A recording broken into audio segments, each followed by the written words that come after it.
How to check display of any iPhone. Hello guys, this is Atticus and welcome back to another tutorial video. In today's video, I'll teach you guys how you guys can check the display of an iPhone.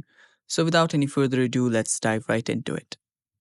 So first is you can just do a visual inspection. For that, you can check the color consistency of your iPhone, the brightness, the dead pixels, and the touch sensitivity. So if you look around your screen, you might find slight mismatches and a really solid whenever you're viewing a really solid color background.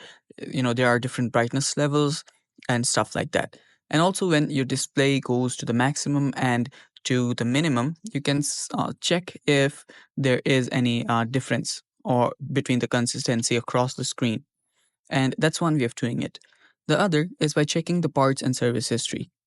To check that, you will need to head over to your settings. After you're there, go to General, then head over to About.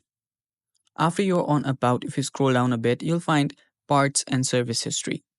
Tap on that, and there, if you find an option that says your display, and if you see an unknown option right besides it, that means that a non-genuine part has been used to repair your iPhone's screen. And that means that it has been changed or it has been damaged previously. And that's basically how you know. And that's all for today's video, guys. Thanks for watching. Stay tuned for more, and bye bye. Take care.